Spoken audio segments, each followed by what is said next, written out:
tout de suite demander au docteur Evandro de Azambuja, oncologue à Bordeaux, et qui accompagne de très nombreux patients atteints d'un cancer du sein tout au long de leur parcours de traitement. Les connaissances sur le cancer du sein évoluent très rapidement et de nouveaux traitements apparaissent constamment, ce qui est plein d'espoir. Donc, après l'exposé du docteur Azambuja, vous aurez la possibilité de poser vos questions et n'hésitez surtout pas. J'insiste, je crois que c'est important dans des moments comme ça où nous ne sommes pas archi nombreux. Si on aurait 300 personnes dans la salle, c'est plus difficile d'avancer ces questions. Voilà. Je vous donne la parole, docteur. S'il vous plaît.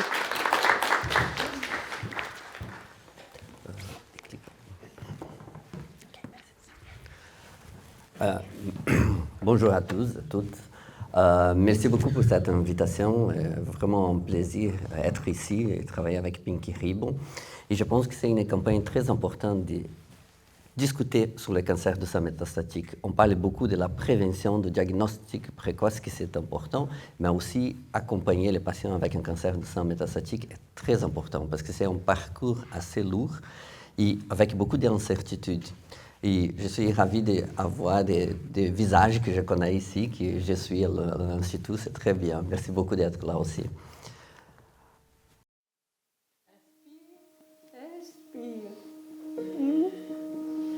Quand on m'a annoncé le cancer, comme tout le monde, ils disent « Hop, cancer, mort ». J'ai quelque chose là à l'intérieur qui veut me détruire dans mon corps. Et moi, à ce moment-là, je me dis « Bon, puisqu'on veut me détruire dans mon corps, je vais rebouger dans mon corps. » Et je me suis remise à l'académie en danse classique avec des jeunes de 14-15 ans. Et je refaisais ce que j'aimais. J'en oubliais mon cancer. Je me suis dit, tu ne mourras pas parce que tu vois, moi je bouge.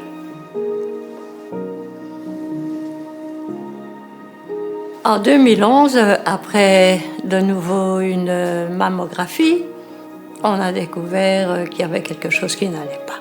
Et il s'est avéré qu'on doutait que ce serait un cancer.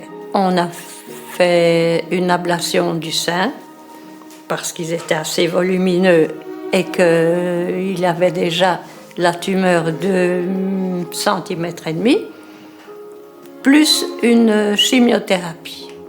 J'ai eu une oncologue qui m'a mis un document devant les yeux et qui m'a dit « Voilà, est-ce que vous pourriez le signer ?»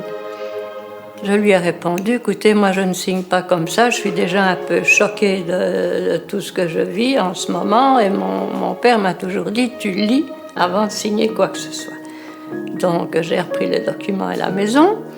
Après les avoir lus, je m'aperçois que dans l'étude, il s'agissait qu'on me donnait une chimiothérapie, disons A, ou bien une chimiothérapie B, ou pas de chimiothérapie du tout, c'est-à-dire un placebo. Donc moi, j'ai pas été tellement enthousiaste de ça parce que je voulais être soignée. Et je me dis, si je tombe dans le placebo, qu'est-ce qu'on fait?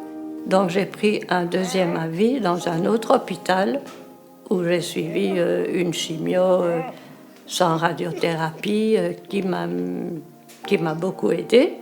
Et donc j'ai été en rémission jusqu'en 2019, où là, par un examen de contrôle, on voit un petit voile, on voit quelque chose, on investit un petit peu plus loin et on s'aperçoit que j'ai des nodules. Et il s'est avéré que c'était une récidive du cancer du sein.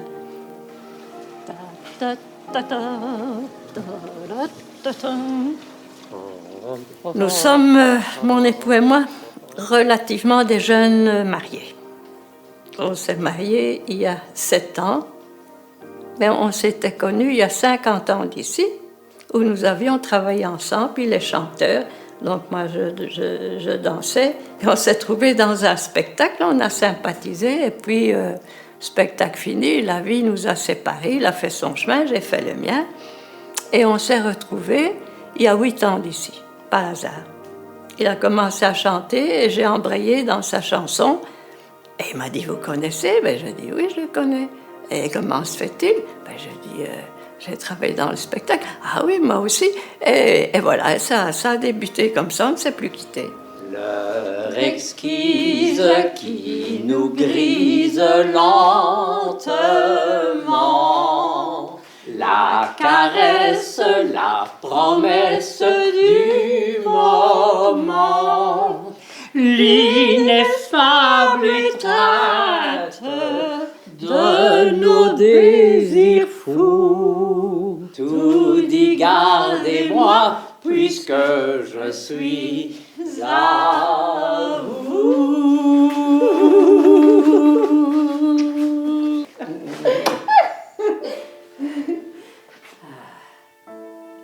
J'essaie de vivre normalement, sans vivre continuellement en me disant oh, j'ai le cancer, et quand ceci, et quand cela. Je ne me pose pas trop de questions.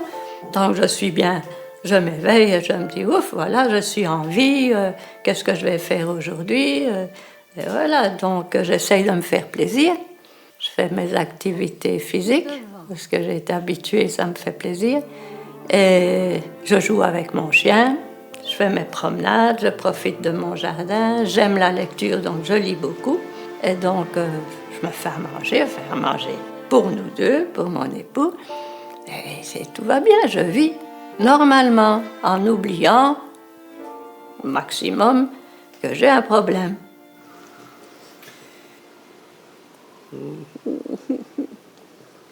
Et voilà. C'est la seule vidéo.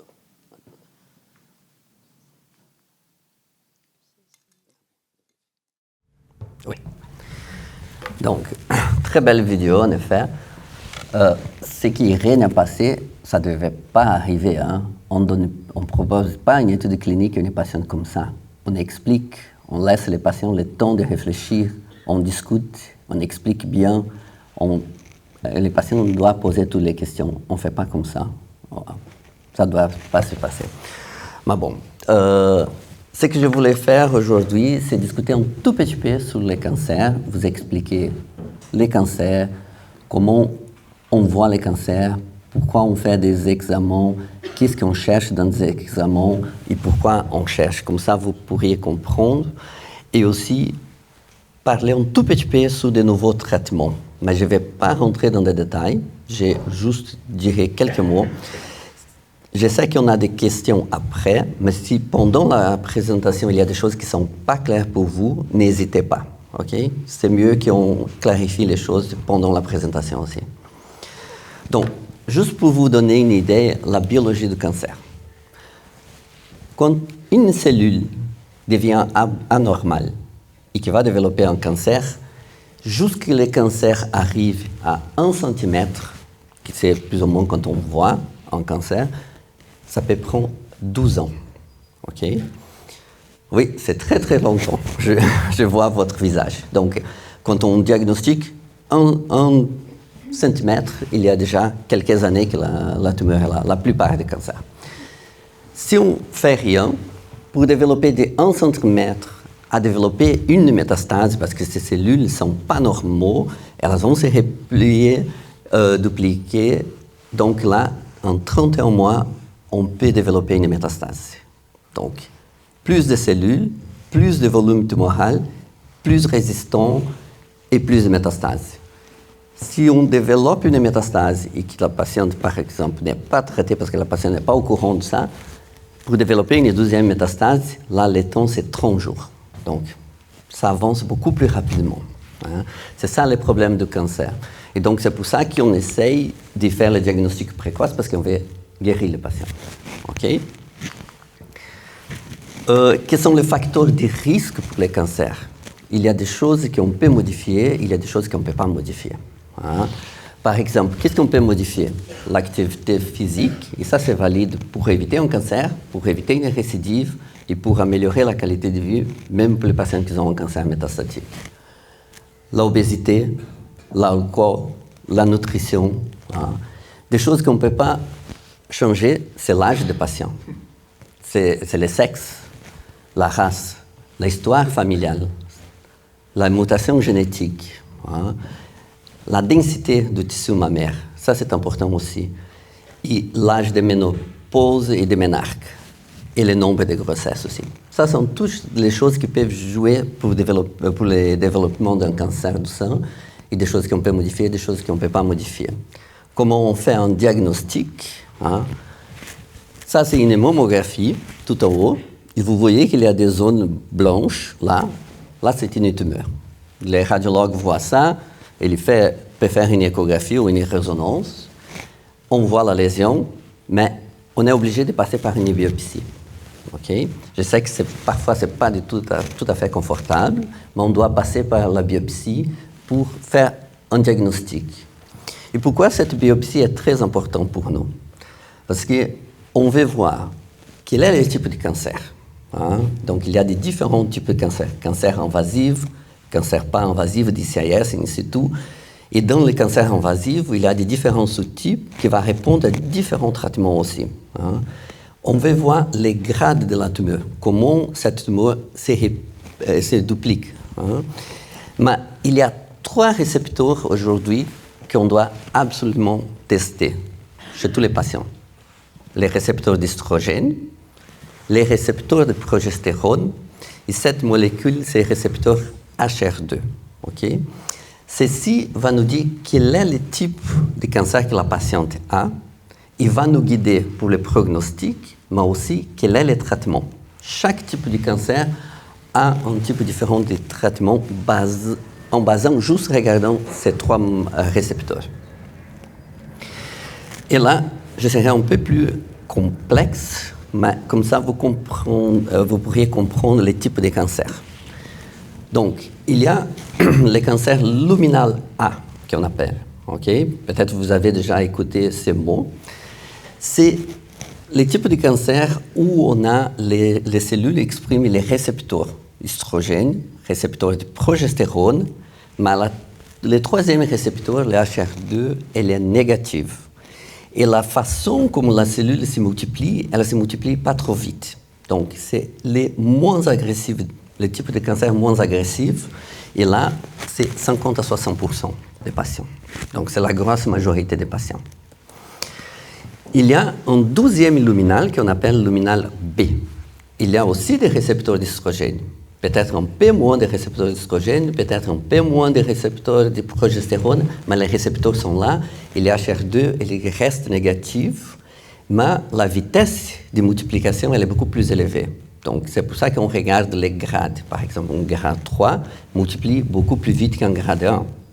On regarde aussi une autre protéine, Ki67, pour voir la vitesse de multiplication.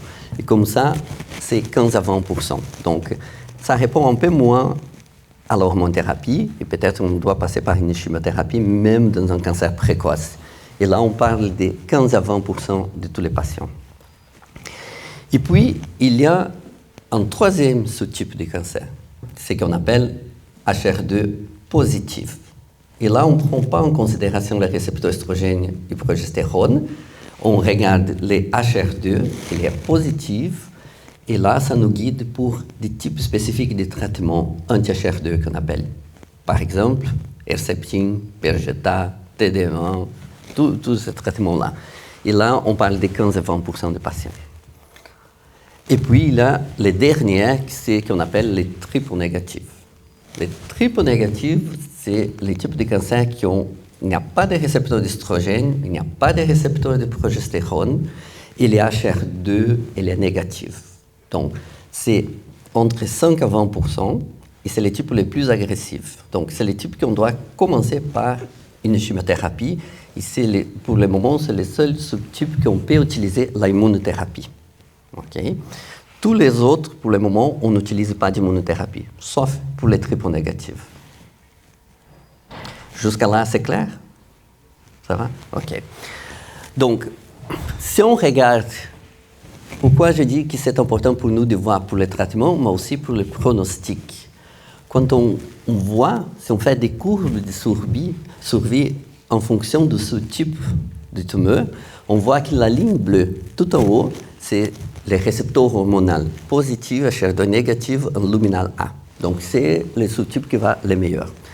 La rouge, c'est le HER2 positif. Avec les récepteurs monopositifs, la verte, récepteur monopositif HER2 négatif, et la jaune, c'est les triples négatifs. Donc, ça, il y a des différences en termes de survie, mais aussi pour les traitements de patients. Et quand on fait un diagnostic, ici, si c'est un cancer précoce, qu'on appelle, juste localisé au niveau du sein ou des ganglions, c'est qu'on appelle précoce. Et là, le but, c'est traiter la patiente et guérir le cancer. Quand on diagnostique le cancer avec des métastases déjà, ou la patiente a déjà eu un cancer et devient avec des métastases après, là, c'est ce qu'on appelle cancer de sang métastatisé, métastatique. Et là, le but, c'est garder une bonne qualité de vie et prolonger le traitement. Aujourd'hui, nous, les oncologues, quand on explique à une patiente, on dit qu'il faut penser que le cancer de sang métastatique, c'est une maladie chronique. Donc, on peut prendre des médicaments et traiter pour plusieurs années. Hein. Donc, il faut discuter comme ça avec les patients. Juste pour donner des chiffres, en Belgique, comme Mme Merthe a déjà parlé, on a 11 000 cas, presque 12 000 nouveaux cas par an de cancer du sein. On a 2 000 décès par an de cancer du sein. Et la survie moyenne, c'est 92%. Donc en Belgique, on est bien. On a beaucoup de traitements. Donc la survie de tous les stades confondus, elle est bonne. Et quel est le risque de développer un cancer pendant toute la vie? Ici sont les femmes. Donc on voit que si on a 100 personnes, 100 femmes, 15 vont développer un cancer. Les hommes, c'est moins fréquent. Donc c'est 1%. Donc c'est moins fréquent, mais c'est agressif aussi et on doit diffuser cette information. Et on a fait ces chiffres-là pour Octobre Rose l'année passée. Donc on voit qu'entre 15 et 39 ans, les taux de cancer, c'est à 5%. Entre 40 et 49 ans, on est à presque 15%. Entre 50 et 59, 21%. Plus la patiente vieillit, 60-69, 24%. Et plus de 70 ans, 34%. Donc, il ne faut pas oublier, l'année passée, on a fait une bonne campagne avec Pink Ribo aussi qui était là, pour dire, voilà, les patients plus de 70 ans ont aussi un risque de développer un cancer. Il ne faut pas négliger, il ne faut pas oublier cette population. Les screenings aujourd'hui vont de 50 à 69 ans. Mais qu'est-ce qu'on fait après? Donc, on doit continuer à suivre ces patients. Et ici, à l'âge de moins de 50 ans, une femme sur 5 vont développer un cancer. En général, c'est une femme sur 8 dans toute la population, mais moins de 50 ans, une sur 5. Et si elle a plus de 70 ans, c'est une sur 3. Donc, il ne faut pas oublier la population plus de 70 ans en plus. Et si on regarde la survie aussi en fonction de l'âge et en fonction des stades, on voit que cette population 70 plus, on diagnostique beaucoup moins avec les cancers précoces. C'est 78% par rapport aux autres qui sont à 85%. Hein, et on diagnostique beaucoup plus de métastases au départ, 10%. Donc, il ne faut pas oublier la population 70 plus. Et on voit aussi que dans tous les stages, par exemple le stage 4, qui c'est les métastatiques, on voit qu'il y a des différences de survie en fonction de l'âge. Si on prend la tranche 15 à 49 ans, on parle de 64% de survie. Si on parle de 50, 69, 52, mais 70 plus, on est à moins de 40%. Donc, il ne faut pas oublier ces choses. Ça, c'est la même chose. Donc, on a fait une bonne amélioration de survie en Belgique depuis 2004. Donc, chez les femmes, on a augmenté à 5% la survie de tous les cas. Donc, on a passé de 88 à 93. Donc, ça veut dire, aujourd'hui, 93% des patients diagnostiqués avec un cancer sont en vie après 5 ans. Donc, ça, c'est une très bonne chiffre. Chez les hommes, on a fait une augmentation de 8%, de 78 à 86. Les problèmes du cancer, quand on diagnostique, surtout avec des métastases, la façon, et j'ai vu que vous parlez de la communication, l'importance de communiquer aux patients et Les infirmières de coordination aussi jouent un rôle très important là. Les psychologues jouent un rôle très important. Donc, c'est garder, les médecins, quand on annonce, on doit garder une attitude positive. On ne va pas commencer à dire, voilà, on ne va pas guérir, on doit être correct au patient. On va dire, OK, ce n'est pas guérissable, mais on a beaucoup de traitements, il faut penser que c'est une maladie chronique qu'on va traiter pour des années. Une chose que j'évite au maximum, c'est de donner des chiffres aux patients. Donc, par exemple, un patient avec un cancer du sang métastatique, un triple négatif, combien je vais vivre? Et ça, c'est très difficile de donner un chiffre au patient parce que là, ça reste dans la tête. On dit, on va commencer le traitement, on voit comment vous répondiez, on pourrait discuter ça plus tard. Mais pendant la première consultation, il ne faut pas dire, il y a X mois, X années, ça c'est très très compliqué. Il faut garder l'attitude positive. C'est une maladie chronique, on a pas mal de médicaments qui peuvent vous aider. Hein. Il y a de nouvelles études qui sont en cours, de nouvelles molécules qui sont en cours et qui sont bientôt là. Donc il faut garder l'espoir aux patients. Hein. Il y a une autre chose qui est très importante, les traitements, les diagnostics, les traitements, comment on va soigner ces patients, ce n'est pas une décision d'un médecin seul. C'est une décision multidisciplinaire. Nous, à Bordeaux, je pense que dans toutes les cliniques de sang, on est obligé d'avoir des consultations multidisciplinaires où on a l'oncologue, l'infirmière de coordination, les pathologistes, les radiologistes, les chirurgiens, les radiothérapeutes sont tous autour de table pour discuter quelle est la meilleure stratégie de traitement pour chaque patient. Voilà, donc, ça, c'est très important. Une autre chose les patients sont encouragés et on voit beaucoup aborder, c'est le deuxième avis. Donc, si un médecin dit qu'il ne faut pas avoir un deuxième avis, c'est faux. Donc, il faut encourager les patients. Si le patient veut un deuxième avis, il faut encourager, il faut partager l'information avec la personne qui va voir l'autre patient. Parce que probablement les traitements classiques restent les mêmes dans toute la Belgique. Mais il y a des études, il y a de nouvelles molécules qui sont en train d'être testées, que ça pourrait aider les patients. Donc, il faut penser un deuxième avis. Des choses, comment on traite aujourd'hui? On a plusieurs types de médicaments qu'on peut utiliser. Mais il ne faut pas oublier les études cliniques, que c'est la chose qui fait avancer, hein, et les supports à tous les types, psychologiquement, nutrition, kinésithérapie, l'activité physique, ça c'est très très important. Les services sociaux peuvent aider. Et en fonction de ce type de cancer, je vais détailler un peu plus, on a la chimiothérapie, on a la hormonothérapie, on a la thérapie ciblée, on a l'immunothérapie, donc il y a plusieurs choses. Et dans des cas spécifiques, même pour les cancers du sang métastatique, on peut utiliser une radiothérapie, une flèche de radiothérapie ou une stéréotaxique pour aider à contrôler la maladie. Hein. Donc, c'est pour ça que c'est très important que tout le monde soit autour de la table pour discuter.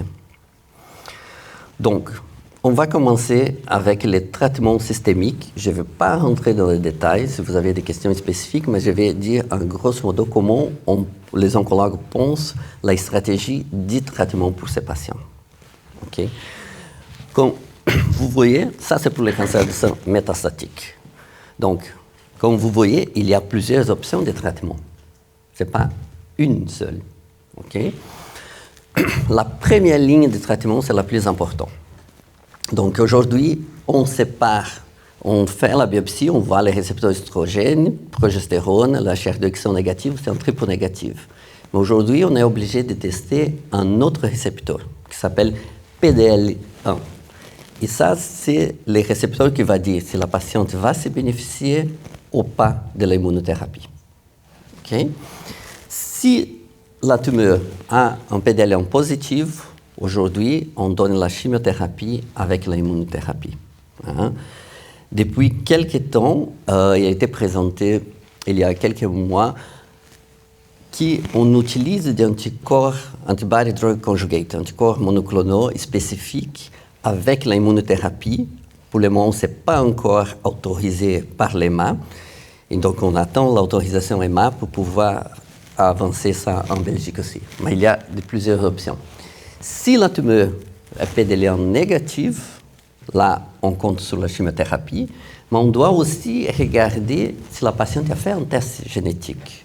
Aujourd'hui, tous les patients 60 ans en moins, en triple négative, on doit faire un test génétique pour voir les mutations BRCA1, BRCA2, PAOP2, parce que là, s'il y a la mutation BRCA1 ou 2, il y a des médicaments spécifiques, des comprimés ciblés qui aident les patients avec cette mutation. Supposons qu'on a fait la première ligne de traitement, la patiente malheureusement a progressé après quelques temps, et là on regarde encore la mutation, parce qu'on peut utiliser ces inhibiteurs, ces thérapies ciblées en deuxième ligne, on discute les lieux d'une chimiothérapie, on discute les sacituzumab govitecan, qui c'est un anticorps avec la chimiothérapie dedans, et je vais vous montrer comment ça fonctionne, qui c'est aujourd'hui, c'est la 12e ligne, mais qui va passer en première ligne, cette molécule. Et on regarde aussi pour la quantité de HR2. Je dis que c'est HR2 négative, mais il y a des différences de négativité. Et donc, si c'est ce qu'on appelle low, un peu de HR2, là, les déroutes séquences, c'est les AR2. Donc, il y a plusieurs molécules qu'on peut utiliser. Et puis, en troisième ligne, on voit qu'est-ce qu'on a déjà donné en première et deuxième. Et donc, là, on pourrait utiliser en troisième ligne. Et on peut faire toujours des tests de séquençage de la tumeur pour voir s'il y a une altération qui la patiente pourrait se bénéficier d'une étude clinique ou d'une autre molécule. Donc, comme vous voyez, il y a plusieurs options de traitement. Donc, il faut bien être au courant de ça, discuter avec l'oncologue. Comme j'ai dit, aujourd'hui, les sacituzumab govitecan a démontré son activité en première ligne pour les PDL1 négatifs, mais aussi pour les PDL1 positifs, en combinaison avec l'immunothérapie. Donc, la molécule qu'aujourd'hui on utilise en 12e ligne, on va dans quelques mois ou dans un an maximum utiliser en première ligne. Okay? Et avec ça, la survie s'est beaucoup améliorée. N'oubliez pas les études cliniques, ça c'est important. Et comment ça fonctionne, ces ADC qu'on appelle? C'est un anticorps qu'il y a une liaison avec un peu de chimiothérapie dedans. Et qu'est-ce qu'il fait? L'idée, c'est d'augmenter l'activité de la molécule en diminuant les effets secondaires, qu'il y a moins qu'une chimiothérapie. Ce n'est pas toujours le cas. Parfois, il y a des choses différentes que les autres traitements. Et comment ça passe? Donc, on donne le produit passe par les veines, il sort du vaisseau, il va vers la cellule tumorale, les métastases. Et donc, une fois qu'elle arrive là, cette molécule, elle va être absorbée par la cellule, et une fois qu'elle est à l'intérieur, elle libère la chimiothérapie. C'est pour ça qu'on pense, c'est un cheval de Troie, donc on pense qu'en internalisant, en libérant la chimiothérapie dedans, on a moins des effets secondaires et plus d'activité. Voilà. Et donc, il y a des anticorps qui libèrent à l'intérieur, mais qui, dans l'intérieur, libèrent un tout petit peu qui va à l'extérieur aussi et qui fait un effet dans des autres cellules. Donc, c'est pour ça que les ER2 fonctionnent de cette façon et qui fonctionnent à travers des différents types de cancers. Voilà. Ça, c'est pour les triples négatifs. Comme vous voyez, il y a déjà beaucoup d'options. Maintenant, on va passer au luminal. Et là, pour moi, luminal A ou luminal B, ça ne va pas changer le traitement en métastatique. Ça change dans les cancers précoces, mais pas pour les métastatiques. La première chose qu'on pense quand on voit une patiente qui a un cancer du sang métastatique, on voit, est-ce que c'est un cancer de nouveau métastatique? Ça veut dire, elle a été diagnostiquée avec un cancer avec des métastases déjà. Ça, c'est une chose. Est-ce que c'est une patiente qui a eu un cancer et qui a reçu la hormonothérapie? Oui ou non? Si oui, combien de temps la patiente a reçu l'hormonothérapie? Et si elle a récidivé pendant l'hormonothérapie ou après l'hormonothérapie? Et c'est ça qui nous aide pour dire si la patiente va répondre à l'hormonothérapie en première ligne. c'est la résistance ou la sensitivité aux hormones. Hein. Si la patiente relapse, a une rechute moins de 2 ans à la fin de la hormonothérapie adjuvante, par exemple, là, on pense qu'il y a déjà une petite résistance. Donc, on doit être très attentif, on peut commencer avec de l'hormonothérapie, avec thérapie ciblée, que c'est la première ligne de traitement. Si la patiente a eu plus de temps, donc là, c'est moins de risques que la maladie soit résistante. Hein. Et aussi, si c'est un de nouveau, qu'elle vient de diagnostiquer avec cancer du sein et de métastases déjà, on voit combien de temps la patiente a resté sous l'hormonothérapie en première ligne. Et là, ça peut nous guider pour la résistance et voir quel est le deuxième traitement. Donc, aujourd'hui, en première ligne, on est très gâté au niveau de cancer du sein métastatique et récepteur hormonopositif HER2 négatif, parce qu'on a cette nouvelle molécule qui sont des inhibiteurs de cycline. Donc, on a 3 molécules qui sont approuvées pour le cancer métastatique, les Ibrance, les Verzeniouz et les Kisqali. 2 de ces molécules, aujourd'hui, on utilise dans les cancers précoces aussi. Donc, parce qu'elles ont montré un très bon bénéfice en métastatique qu'on a testé après au cancer du sein précoce et qu'on utilise déjà aujourd'hui. Donc, c'est de très bonnes molécules qui, ce n'est pas une chimiothérapie, c'est une thérapie ciblée qu'on combine des comprimés avec l'hormonothérapie et que ça donne des meilleurs résultats. Parce que ça bloque la prolifération, ça empêche que le cancer se multiplie.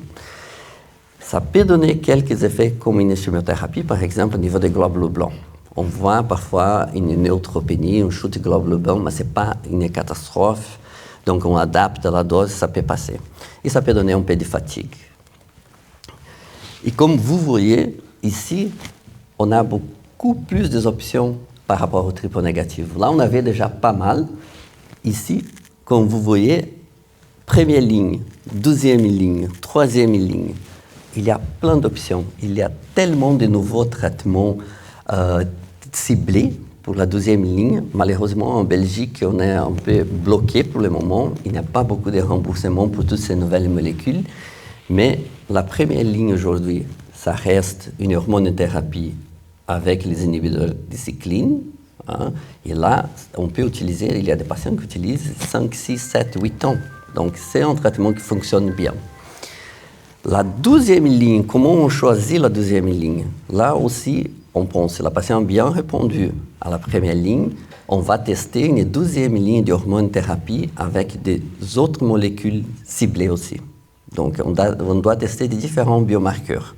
Et ça, c'est la pathologie, l'oncologue qui demande tous ces tests. Ou on discute avec la patiente pour une étude clinique, parce qu'il y a de nouvelles molécules, surtout les ADC, qui passent en première ligne. Puis, il y a des cas sélectionnés que la patiente a super bien répondu pendant la première ligne, la deuxième ligne d'hormonothérapie, qu'on pourrait envisager même une troisième ligne d'hormonothérapie. Hein. Ou on passe à une chimiothérapie. Ou on passe maintenant aux ADC aussi, les ER2 et les Trodelvy. Donc, ça, on utilise déjà en Belgique. N'oubliez pas les études cliniques, sont toujours l'option. Nous, on fait beaucoup d'études cliniques à aborder. Donc, on a parlé de triple négatif, on a parlé de luminal, de récepteur hormonopositif. Maintenant, on va cibler les patients avec un cancer du sein HER2 positif. Okay? Et ça, c'est indépendamment du récepteur des hormones. Donc, depuis 2000, on a fait énormément de progrès. C'était une maladie qui était beaucoup plus agressive, mais avec tous ces nouveaux médicaments, on a fait énormément de progrès. Et les premiers médicaments, c'était l'Herceptine. Et ça a complètement changé les pronostics des patients. Donc, on a vu qu'il fonctionnait, et puis on a développé de nouvelles molécules. On a ajouté une deuxième molécule anti-HER2, le Perjeta. Donc, aujourd'hui, on combine la première ligne, ça reste une chimiothérapie avec le Perjeta et Herceptine. Ça, c'est la première ligne de traitement pour ce type de cancer. Et puis, on a fait de nouveaux progrès parce que, bon, la survie des patients sont très, très bien avec ce produit.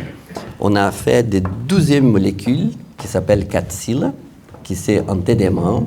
Et aujourd'hui, on a passé les NF2, les déroutes séquents, en deuxième ligne, qui c'est meilleur que le TDM1. Donc, on a fait énormément de progrès. Voilà. Donc, en première ligne, une chimiothérapie avec 2 molécules qui bloquent les récepteurs HR2. En deuxième ligne, les ADC, qu'on appelle les anticorps.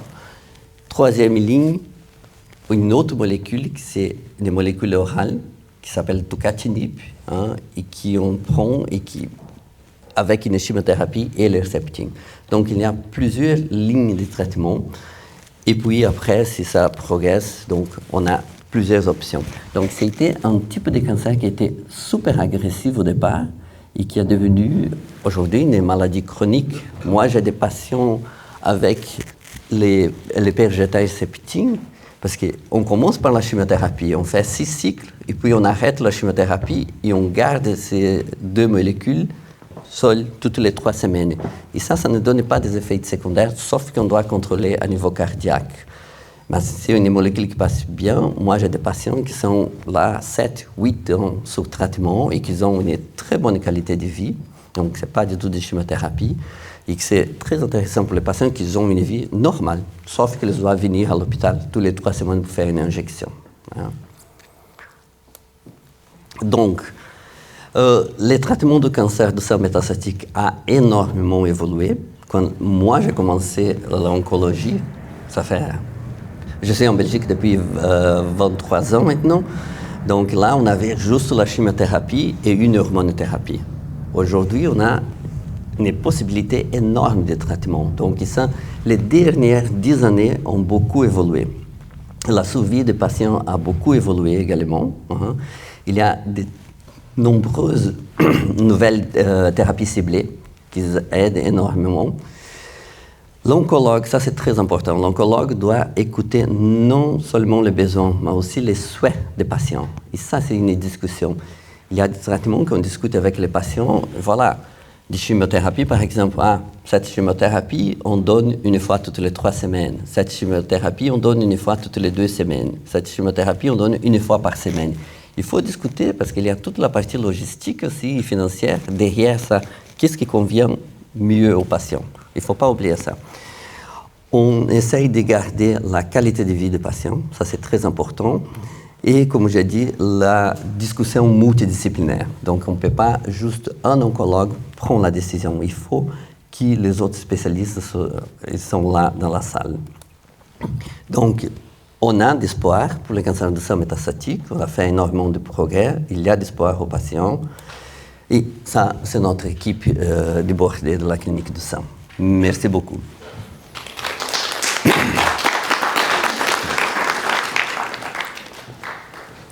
Est-ce qu'il y a des questions? J'espère qu'il n'était pas trop compliqué. Un peu quand même. Voilà, madame. Oui, madame. Dans le traitement du cancer luminal A, donc le plus courant, si j'ai bien compris, quels sont les symptômes ou les événements qui décident de passer dans le traitement d'une ligne à une autre? En fait, quand la patiente a un cancer du sein métastatique, dans tous les cas, indépendamment du type de cancer, on commence un traitement et en général, 2 mois et demi à 3 mois après, on est obligé de faire un nouveau bilan. Donc, en général, tous les 3 mois, on fait un bilan et là, on voit si la maladie répond au traitement ou ne répond pas au traitement. Si elle répond, on continue le traitement, 3 mois, et on refait un bilan. Si elle ne répond pas, là, on discute de changer le traitement. C'est rare que c'est par des symptômes, c'est plutôt en imagerie. Parfois, c'est la douleur qui ne dépasse pas, on avance les bilans. Mais c'est toujours un bilan d'imagerie. Parfois, on suit aussi à niveau des prises de sang un marqueur qui s'appelle CA15-3. Si on voit que les marqueurs continuent à augmenter beaucoup malgré le traitement, on peut avancer les bilans. Mais on doit toujours faire un bilan d'imagerie. C'est ça qui nous guide. Ouais. Est-ce que, comme on a dit que de la première cellule cancéreuse jusqu'à ce qu'en phase 1, il y a quand même 12-13 ans qui se passent, est-ce qu'il n'y a pas moyen de détecter ça par une prise de sang pour voir, comme ça on peut... Oui. Donc, La réponse aujourd'hui, c'est non. Il n'y a pas. Il y a des études qui sont en train d'être faites pour regarder si on peut tester des cellules tumorales circulantes pour voir si on peut faire un diagnostic précoce. Ça, c'est en cours encore. Le problème, ça, pour le moment, ce n'est pas prouvé. Et c'est une chose que le patient doit faire régulièrement et ça gère énormément de stress aux patients. Donc, c'est pour ça que ces études sont en cours. Avant qu'on commence à tester ça, aujourd'hui, le dépistage, c'est l'imagerie, la mammographie, l'échographie mammaire. Ouais. Et l'examen physique. Ouais. Au niveau génétique, quand le cancer que nous on a est dit qu'il n'est pas génétique, quels sont les risques pour une population qui suit, comme ma fille, ma petite fille, qu'est-ce qu'on doit faire attention bon, voilà, est-ce qu'elle a plus que 1,8 Donc, il y a des cas, on fait la prise de sang, il n'y a pas de mutation génétique, voilà, on dit que ce n'est pas héréditaire. Mais tout dépend aussi de l'histoire familiale. Si vous avez une sœur, une maman, une grand-mère, une tante qui a eu un cancer du sang. Donc là, on a une chose qui est un peu plus familiale. Donc on dit au patient, on fait un conseil génétique, on discute avec la patiente qu'est-ce que la patiente doit faire et qu'est-ce que la fille de la patiente doit faire. Ce qu'on recommande aujourd'hui, s'il n'y a pas de mutation, c'est que la fille doit commencer au minimum 10 ans avant le diagnostic de maman. Par exemple, si vous étiez diagnostiqué à 55 ans, okay, donc votre fille doit commencer à 45 ans à faire les examens. Bien sûr qu'elle doit aller avant au gynécologue, faire l'examen physique, ça, mais pour commencer l'imagerie, c'est minimum 10 ans avant, s'il n'y a pas de mutation. Et tout dépend aussi de l'histoire familiale, parce que parfois vous faites une prise de sang, il n'y a pas la mutation, mais il y a des variants. Donc, dans 2-3 ans, vous devez repasser en oncogénétique, refaire un test pour voir s'il y a de nouvelles mutations qui sont apparues. Ouais, ok, je vous en prie. Ah oui. Dans le tableau du taux de survie du cancer métastatique, on comprend le traitement. C'est avec traitement ou sans traitement? Ça, c'est tous les cancers de sang métastatiques, tous les types confondus, tous les traitements confondus. Okay? Ce n'est pas spécifique par le type de cancer. Mais je dirais, dans les cancers récepteurs hormonopositifs, le luminal, la survie a énormément amélioré. La HER2 positive a énormément amélioré. Les triples négatifs, on doit faire encore du travail. Donc, elle s'améliore. Si on regarde, si on compare il y a 10 ans, elle a doublé, mais ce n'est pas encore comparable au luminal ou à HER2. Là, on doit faire encore des progrès, malgré qu'on utilise l'immunothérapie. Okay? Vous avez... Je vous demandais par rapport à l'histoire familiale, est-ce que ça peut être juste une question au niveau médical ou les antécédents émotionnels de patients sont pris en compte aussi pour le développement d'un cancer? Ça, il y a des théories que le stress peut déclencher ou développer, parce que ça joue sur l'inflammation, ça joue sur l'immunité, et donc peut-être le corps a moins de moyens de combattre les cellules qui ne sont pas normaux. Hein. Mais ce n'est pas prouvé, c'est pas prouvé. Donc on regarde s'il y a des soins de cancer mammaire, ovaire, mélanome, pancréas, ou un homme dans la famille qui a développé un cancer. Donc ça, sont des patients un peu plus à risque. Ouais. Ouais. Moi j'ai une question. Donc moi j'ai fait une mammographie en 2019, avant le Covid, et je n'avais rien. Et dans ma famille, il n'y a personne qui a atteint de cancer ni a eu de cancer. Est-ce que, alors vous n'allez peut-être pas me dire oui, mais est-ce que le vaccin contre le Covid aurait pu développer chez certaines personnes? Parce qu'on voit vraiment que c'est une évolution assez interpellante depuis ce Covid. Avant, on entendait le cancer du sein, mais au plus on avance, au plus les chiffres augmentent. Est-ce que pour vous, ça a à voir ou pas? Ouais. Donc, il y a beaucoup de gens qui disent oui. Nous, on n'a pas de preuves. Okay? C'est vrai qu'on a fait, même à Bordeaux, on a fait une étude pour voir si les diagnostics de cancer du sein pendant le Covid et juste après le Covid, s'il y a eu une différence à niveau de taille, à niveau d'agressivité, à niveau des ganglions envahis, et on n'a pas trouvé ça. Donc, il y a plusieurs études qui ne montrent pas. On n'avait pas l'information sur le vaccin de Covid, mais dans la population générale, on ne voit pas.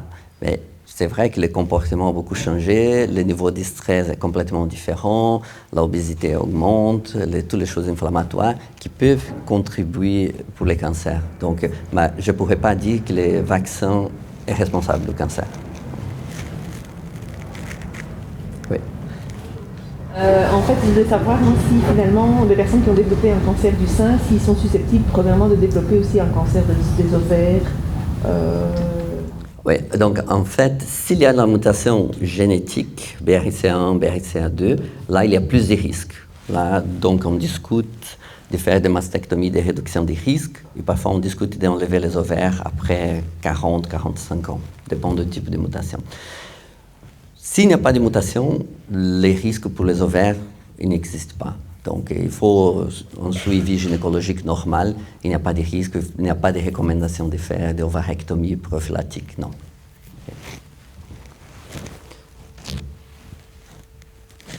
Oui. Bonjour. Si une personne a un cancer du sein du stade 4 avec métastase, est-ce qu'elle peut changer de chimio si on voit que voilà, les métastases prennent de l'ampleur? Ah oui. Est-ce que ça se fait ou pas de changer de chimio? Oui, tout à fait. Donc, c'est comme j'ai dit. Hein. Donc, vous commencez une chimiothérapie. 2 mois et demi à 3 mois, vous faites une nouvelle imagerie. Et si la tumeur augmente de taille, si les métastases augmentent de taille, là, il faut absolument changer de traitement. Okay?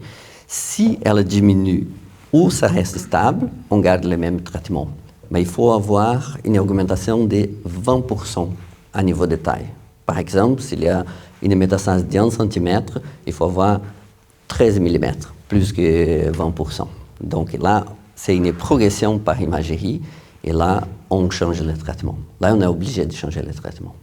Et dans ce cas-là, alors vous conseillez aussi qu'elle fasse l'immunothérapie ou l'hormonothérapie? Dépend du type de cancer, dépend de la progression, tout dépend des traitements antérieurs. Donc, l'immunothérapie aujourd'hui, c'est juste pour les triples négatifs et juste en première ligne de traitement.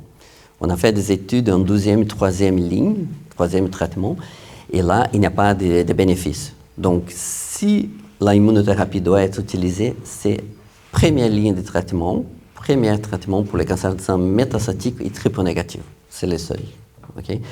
La hormonothérapie, pour les luminales, on commence toujours par la hormonothérapie, avec la thérapie ciblée aujourd'hui. Et on essaye de faire 2 à 3 lignes de hormonothérapie, si possible, avant de passer une chimiothérapie.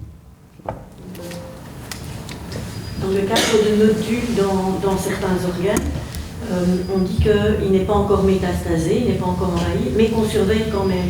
Ça veut dire que le risque est plus grand pour cet organe-là d'avoir des métastases aussi? Quand on fait un bilan de diagnostic, parfois on trouve des choses qui ne sont pas liées au cancer, qui sont des nodules, des angiomes, des lipomes, des kystes, qui ont juste suivre. Ou parfois, il y a des nodules qui sont petits, moins de 1 cm, que c'est très difficile de caractériser si c'est une métastase. Et c'est pour ça qu'on dit qu'on va faire un nouveau scanner, une résonance dans 3 mois, dans 6 mois, pour voir l'évolution si ça bouge. Ça, c'est une chose qui arrive souvent, surtout quand on a un cancer de sang précoce. On fait le bilan au début du diagnostic, on fait un scanner thorax par exemple, et on trouve des micronodules. C'est trop petit, même si on fait un PET scan, ça ne va pas capter, donc on dit on va recontrôler ces nodules dans 6 mois par exemple. Car ces nodules sont plus grands déjà, est-ce que d'office ils vont se transformer? Non, pas nécessairement. Donc il faut investiguer qu'est-ce que c'est les nodules. Okay? Donc parfois on doit même aller en biopsie ou faire une chirurgie pour enlever, pour essayer de comprendre qu'est-ce que c'est ces nodules spécifiques. Parce que moi j'ai eu une patiente comme ça, en triple négative. Hein.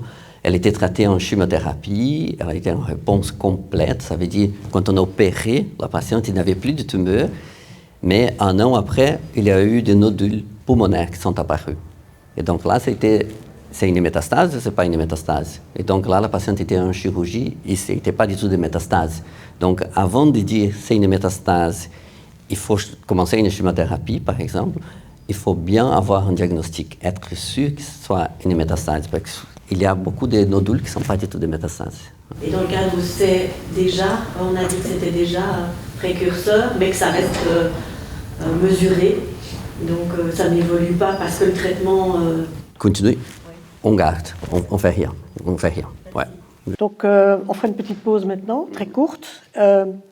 Et après, nous verrons une vidéo avec le témoignage d'Albana, qui est ici présente. Voilà. Donc, très courte pause. Merci. Courte de combien? Disons 10 minutes. 10 minutes.